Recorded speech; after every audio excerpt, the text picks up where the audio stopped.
Hey guys, Petty Officer 3rd Class Brandon Wyatt with Off the Grid News. Hey, thank you for joining me today. I wanted to reach out to everybody and let you know about a little bit of research that I've been doing. It's simple research. I've been trying to find out what's available out there on the internet for an Ebola kit. Now, I'll tell you something. I've looked at a lot of these Ebola kits. My background, as I've shared and mentioned with you many times, was as a combat medic with the Marine Corps, which included a lot of NBC training. And as a result of that, I just have not seen anything out there that I would like to recommend to anyone. And so today what I've done is I've spent some time in the last week building my own kit to show you what you need to look for. Right now, you're going to see a lot of people throwing a lot of these kits out on the internet. And I can honestly tell you that there's going to be people out there that are putting these kits together that have absolutely zero idea on how to protect you. And I don't want any of you to be taken advantage of with such a serious subject that we're dealing with right now in the United States. We don't have any room for error. So it's important. I wanted to share with you today some of the important details to look for when you're looking to protect your family with a kit that you can, quite honestly, put your entire family's life's hands in. What you want to look for first, getting right into what I believe would be the ideal kit. It's going to have a few components that are certainly really important. We're going to start with the biggest component, and that is the Tyvek style isolation suit that you would absolutely need to have. Again, this is personal protective equipment. This one that I'm showing you today, again, look for that label, Tyvek. It's a special material, an impermeable barrier that's going to keep you safe in the event that you are either around or near a population of people that you may feel you could be into some potential danger, okay? So it's going to be that Tyvek suit. Again, a very important material to look for. Body mass isolation comes in a lot of different forms. Again, a good set of gloves, a very, very good set of gloves is what you're going to look for. You want something with a good mill, so a good, thick, protective coating as well. Aside from that, if your suit does not come in with built-in booties, what I would suggest, and I would suggest doing this even without even taking into consideration that you're going to have these, is another layer of protection.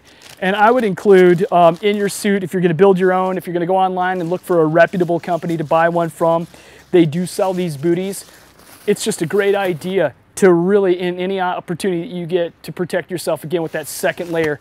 This has almost a waxy type feel, and it really gives you the feeling that if you were walking around on a floor, creating some friction, that you're going to be able to keep yourself protected.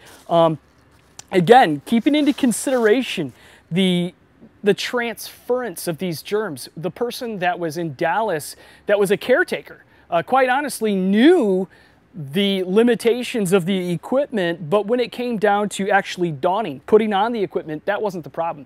So the problem wasn't, as we all know, if you watch CNN, if you watch any other news, it was the taking off process. So as you purchase a suit, if this is a situation that you do think, and again, I'm going to keep this on hand and I'm building my own suits and my own kits, but as you think through this process, you want to make sure that whoever you purchase this from is a reputable company that, in a sense, will give you the safe removal. You're looking for truly how to safely remove this personal protective equipment.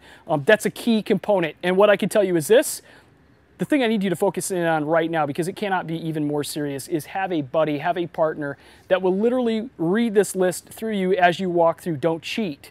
The point of having somebody else watch you is to keep you correctly removing these items, and they're watching you. One of the ways that I've done that is by using this, essentially a card of a human being that shows the front and back of a human being. This person could literally hold this and watch and go through the steps in the process. Again, that is the biggest, essentially the weakness in that chain is taking off that equipment. Again, we have a lot of great gear. The other thing that I wanted to make sure that when you get a mask, at the very least, it's an N35, meaning that the particulates, up to 95% of whatever those particulates are going to be filtered through this mask. And I have several of these for the simple fact, if I've got to put one on and I've got to take one off, I want another one right back on. Okay, so another thing that you absolutely want to make sure that you're getting is a good quality pair of goggles. And these do have just an excellent strap that's adjustable. And again, this has got to be an essential part of your kit. Again, these are the top things to truly consider. Keep in mind, there's predators out there online that are going to be selling and looking to take advantage of this. Your family's health and life is certainly more important. Do the research. If you have any questions, make sure you reach out to one of us as well. Hey, thank you for tuning in today. As we go on, I want you guys to really consider taking care of your families and thinking about your family as much as I do my own. Part of what I do here is taking the time to research the product to make sure that you're going to be safe. With Off the Grid News, I'm Petty Officer 3rd Class Brandon Wyatt.